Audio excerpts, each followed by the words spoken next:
We usually picture the devil as a mindless monster with a pitchfork, thriving on pure chaos. But in the ancient texts, a different character emerges. The ultimate biblical villain is a highly calculating mind obsessed with perfect, rigid order. Before the earth even existed, this being, named Lucifer, or bearer of light, was the pinnacle of heavenly creation. He was a guardian cherub, adorned in precious stones, serving flawlessly at the very top of the angelic hierarchy. He was perfect. Then his creator made a decision that shifted the heavenly balance. He formed a frail, fleshy, vulnerable species out of dirt, humanity, and announced a plan to crown these little creatures with glory.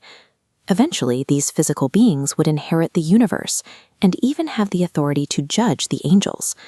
To an immensely powerful, flawless being like Lucifer, this felt deeply unjust. His pride was wounded, and he arrived at a terrifyingly logical conclusion.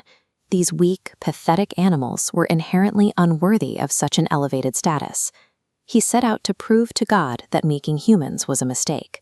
To do that, he weaponized the very nature of God. This illustrates the core theological paradox at play. You have a pure node representing perfect justice. This perfect system violently rejects any flawed, irregular node representing human sin. A perfect judge must punish corruption. If humanity is pushed to corrupt themselves, perfect justice is forced to dominate and crush the flaw entirely. Lucifer stripped himself of his heavenly title and adopted a new one, Satan, the accuser. He became a cosmic prosecutor, intending to force God to annihilate the human race using God's own laws. His rebellion was a calculated, legalistic campaign. By exposing the depravity of humans, he aimed to win his case, watch his replacements burn, and reclaim his rightful supremacy. The prosecution built its case quickly. By identifying the vulnerabilities of Adam and Eve in the Garden of Eden, Satan introduced a simple lie and watched the perfect creation decay into the black rot of sin. This was Exhibit A, concrete proof that humanity could not uphold the design they were given. Generations later, human wickedness became so widespread that the thoughts of every human heart were entirely evil. This led to a catastrophic global flood. So the prosecutor, this was Exhibit B, proving that human depravity was a permanent, incurable condition. Yet, instead of wiping the slate completely clean, the Creator continually intervened, preserving a remnant of humanity. To the accuser, this repeated mercy was a direct violation of cosmic law. It appeared to be a perfect judge letting a guilty criminal walk free. When the ancient Israelites received the strict moral codes of the Mosaic Law, Satan saw an opportunity. We can look at this through the lens of a cosmic ledger. Here, a rapidly multiplying column of red data points represents the accumulated legal debt of mankind. The law defined exactly what was good and evil, giving the accuser a precise tool to track every single human failure. The evidence was overwhelming. Even the prophet Zechariah recorded a vision where the high priest Joshua, the most strictly purified man alive, stood before the heavenly court covered in the filthy, mud-soaked rags of his own sin. By the end of the ancient era, the prosecutor had compiled thousands of years of irrefutable evidence.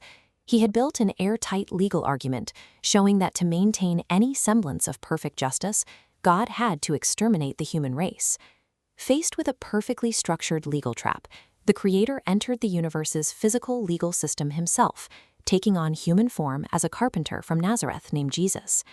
Going back to our cosmic ledger, the entire fate of humanity now rested on a single, pure white data point, holding back the massive weight of that red column. Satan realized that if he could push this God-human into committing just one sin, that white node would turn red. The final hope for redemption would disappear. The ultimate cross-examination began in the desolate wilderness.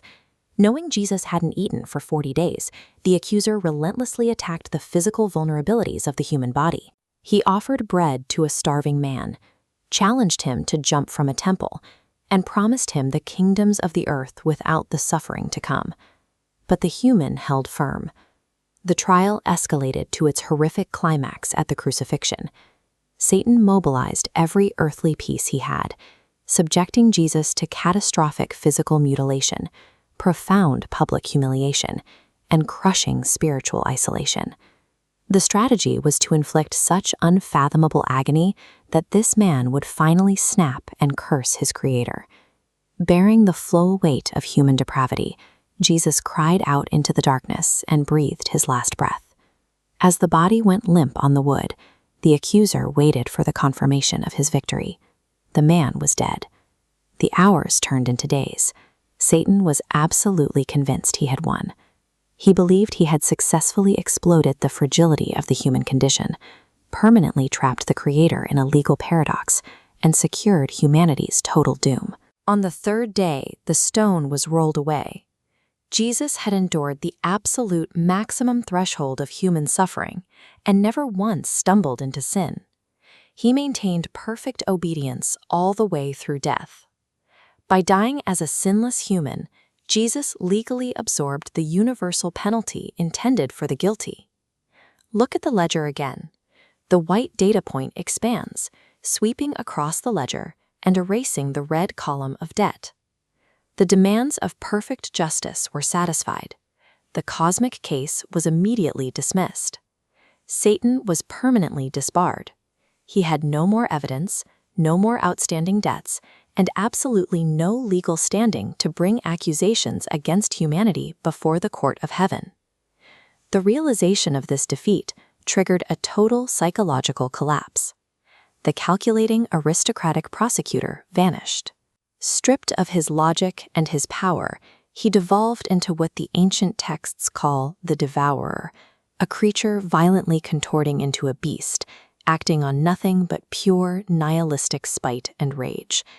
The Creator resolved a legal deadlock that had persisted for eons, demonstrating that infinite mercy could flawlessly satisfy the demands of infinite justice.